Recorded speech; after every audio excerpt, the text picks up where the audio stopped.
Hey everyone.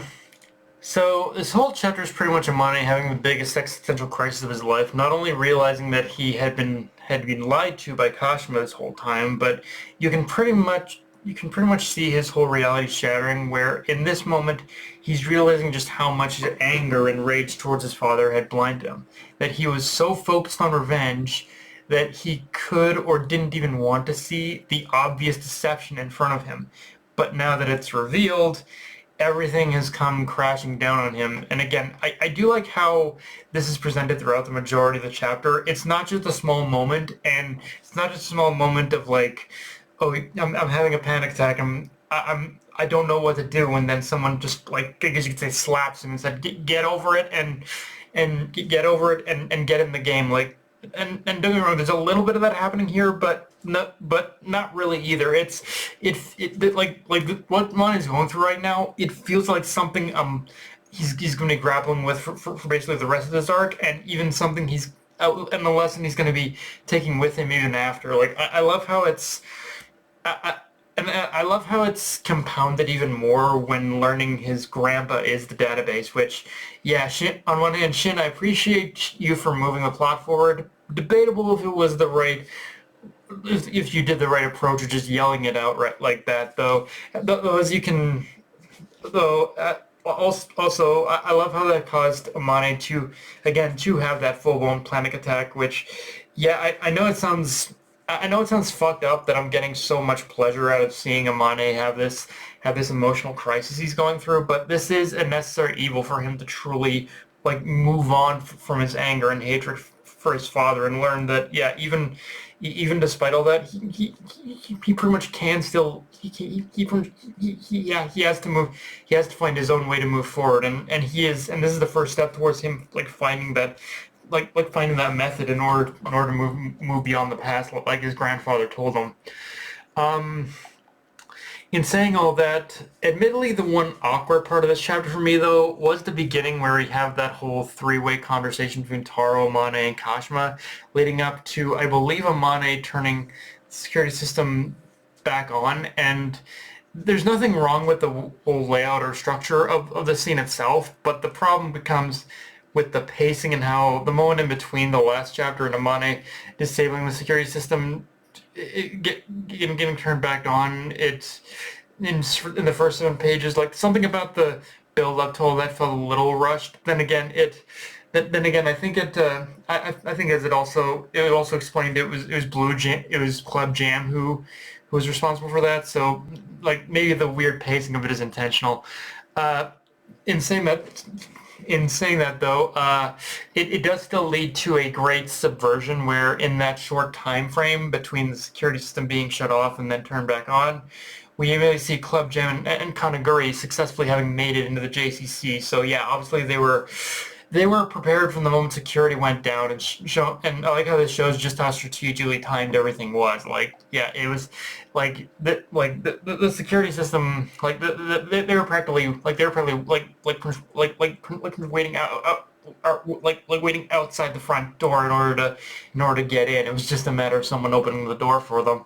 Um, in saying that, one of the most, I think, unintentionally hilarious moments of the chapter for me was seeing Taro's reaction to Amane's grandfather being the database. Like his reaction is one of dreaded fear, but the way it's portrayed and is so much of an oh shit moment that it does weirdly circle back all the way back around to being a little bit hilarious because you can almost see what Taro is thinking.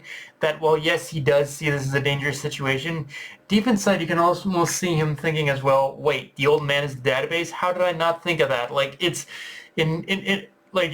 that moment where obviously it's a serious situation, but he's also thinking, Jesus Christ, how did I ever think? It's that moment where you can tell someone is also thinking, how did I never think it was the old man before? Why didn't it ever cross my mind? In all seriousness, though, I do like how this moment is where we also see the first moment of Amane opening up and choosing to put his trust in someone again, like desperately pleading with someone to keep his grandfather safe. Because let's be honest, his grandfather's likely gonna be the only family that Amane's gonna have by the end of this. As the more I'm thinking about it, I really don't think Yotes I really don't think Yotsumura is likely going to be alive much longer. I don't see him. I don't see his longevity lasting past this arc, or at best a few chapters after, because we will have to, because like something again. The more I'm thinking about, it, the more I think Yotsumura, it does feel like yeah, he's a character that is slated to die. It's just a matter of when it happens, and whether or not Amane is even going to be told or learn that it happened. Um, and and especially and I think especially it's probably going to happen because we do have to learn of what happened that day as well. So it would make if Yotsumura like had a reason for killing his wife, it would make sense he would lament on killing her in his last moments as well. So yeah, it kind of all sets the stage for it to happen. Uh, with that said, though, the chapter ends with Etsuko confronting Kanaguri, and this definitely promises to be one hell of a fight. Although realistically, Etsuko probably isn't making it out of this fight alive. Like there's the more I'm thinking about this whole arc, there's a lot of death flags, and if there was if there was any one death flag I have pegged to die in this arc, it's definitely Etsuko, as she's the one who does have the biggest connection to the main character, so it would make sense for her to die if there was going to be any death in this arc. And actually, with things going in the direction they have, it makes me realize Akira is going to learn about Rion in probably the worst possible way, which is either from Club Jam or just from Club Jam or Aguri, which I just hope there's more of an understanding and less of a misunderstanding when it comes to Kira's view of Taro after this and why he kept it a secret from her in the end, because I'm someone who's, the reason why I was so worried about this kind of scenario happening is because I've really grown to kind of hate the trope more and more over the years, as it feels like manufactured drama. So even if it does happen in this way, I'm hoping like that Akira does understand as to why Taro had kept it a secret to begin with, and not not lash out at him and whatnot.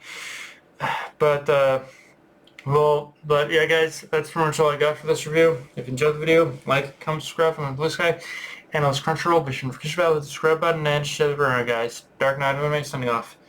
Later, everyone.